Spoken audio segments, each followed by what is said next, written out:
সার্ভেটা absolutely supreme কোর্টের যে judgement বা গাইডলাইন বা আইন মেনে যেটা সার্ভে করার কথা সেটা হয়নি, এবং 1.5 মাস সময়ের মধ্যে এতখানি একটা বড় কাজ করে দেওয়া হলো। সেটার জন্য এটা আলটিমেটলি কলকাতা হাইকোর্টের কাছে আমরা তাড়াতাড়ি করে মামলাটা শুনানি করার আবেদন করি। 2 দিন ধরে পুরো শুনানি হয়েছে। সব পক্ষকে শুনানি করার পর কলকাতা হাইকোর্ট 31শে জুলাই পর্যন্ত স্টে অর্ডার গ্রান্ট করেছে। 140টি সম্প্রদায়কে অন্তর্ভুক্ত করা হয়েছে সে তা নিয়ে যে বিজ্ঞপ্তি ছিল সরকারের, সেই বিজ্ঞপ্তিতে কিন্তু স্থগিতাদেশ দিল এবার আদালত। একেবারে ওবিসি মামলায় রাজ্য সরকার ফের ধাক্কা খেল। রাজ্যের বিজ্ঞপ্তিতে হাইকোর্টের স্থগিতাদেশ, রাজ্যের বিজ্ঞপ্তিতে সরাসরি অমান্য করা হয়েছে আদালতের নির্দেশ। ওবিসি মামলায় এরকমই মন্তব্য মাননীয় বিচারপতি রাজাশেখর মান্থার।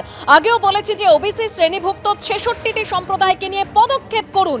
আপনারাও বলেছেন যে সুপ্রিম কোর্টের রায়ের অপেক্ষা করছেন, আমরাও বলেছি যে ঠিক আছে, তাহলে সেই অবধি কোনো পদক্ষেপ করবেন না। রাজ্য সরকারের উদ্দেশ্যে মন্তব্য বিচারপতি তপব্রত চক্রবর্তীর।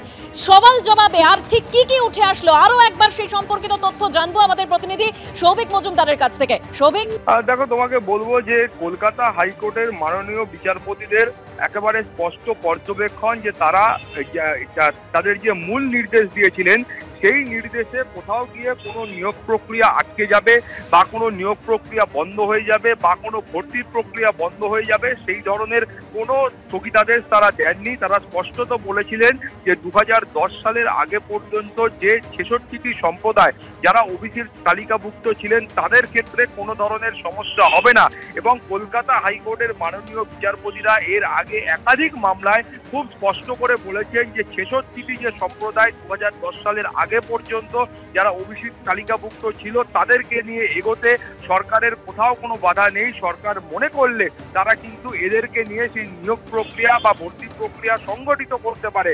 এবং সেই কথাটা আজকেও মাননীয় বিচারপতিরা আবারও সরকারকে মনে করিয়ে দিয়েছেন যে আপনারা মনে করলে এই 66টা সম্প্রদায়কে নিয়ে আপনারা এগোতে পারেন। কিন্তু এখানে যে মূল সমস্যা হচ্ছে যে আইনজীবীরা অভিযোগ করেছিলেন যে কলকাতা হাইকোর্টের যে নির্দেশ ছিল সেই মূল নির্দেশের পরে একাধিকবার প্রশাসনিক স্তর থেকে বিজ্ঞপ্তি জারি করা হয়েছে এবং সেই বিজ্ঞপ্তির ক্ষেত্রে খুব স্পষ্ট করে বলা হয়েছে যে এই 140টি সম্প্রদায়কে নতুন করে ওবিসির আওতায় নিয়ে আসা হলো।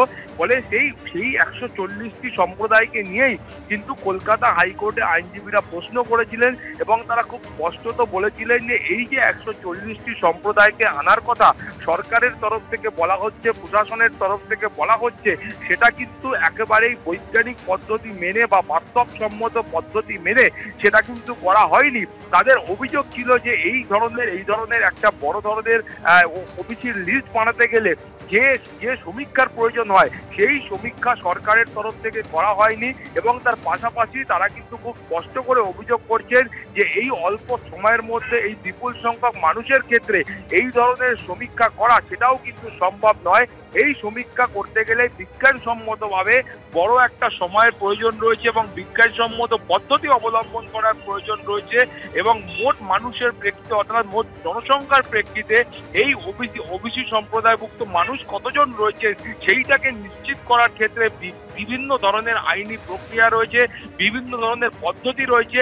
সেই পদ্ধতিকে সরকারের তরফ থেকে গুরুত্ব না দিয়ে সেগুলিকে অমান্য করে তারা কিন্তু এই 140টি সম্প্রদায়কে নতুন করে তারা নিয়ন্ত্রণে ওবিসির আওতায় নিয়ে এসেছেন। ফলে এই গোটা পদ্ধতি নিয়েই আইনজীবীরা নতুন করে কলকাতা হাইকোর্টের দ্বারস্থ হয়েছিলেন এবং যার প্রেক্ষিতে মাননীয় বিচারপতি মূল যে নির্দেশ তারা কলকাতা হাইকোর্টের তরফ থেকে তারা দিয়েছিলেন সেই নির্দেশে এখনো পর্যন্ত সুপ্রিম কোর্টের নেই। ফলে সুপ্রিম কোর্টে যখন কোন রকম অন্তর্বর্তী স্থগিতাদেশ নেই তখন এটা মনে করতে হবে যে কলকাতা হাইকোর্টের নির্দেশই এই মুহূর্ত অব্দি চূড়ান্ত নির্দেশ এবং কোন ধরনের পদক্ষেপ সরকারকে করতে গেলে সেই চূড়ান্ত নির্দেশ মেনে বা সেখানে যে গাইডলাইন রয়েছে সেই গাইডলাইন মেনে করতে হবে। এবং এখানেই বিচারপতিদের পর্যবেক্ষণ হচ্ছে যে সরকারের তরফ থেকে যে একাধিক পদ্ধতি গ্রহণ করা হয়েছে সেই পদ্ধতিতে তারা দেখতে পাচ্ছেন যে কোনো পদ্ধতি 2012 সালের ওবিসি আইন মেনে হয়েছে, আবার কোন পদ্ধতি 1993 সালে গিয়ে আবার সেখানে গিয়ে আটকে গিয়েছে। ফলে এখানেই প্রশ্ন যে একটা সরকারের তরফ থেকে এই 2012 সালের যে আইন ছিল সেখানে সংশোধনী এনে তারপরে পদক্ষেপ করা প্রয়োজন ছিল। ধন্যবাদ শোভিক।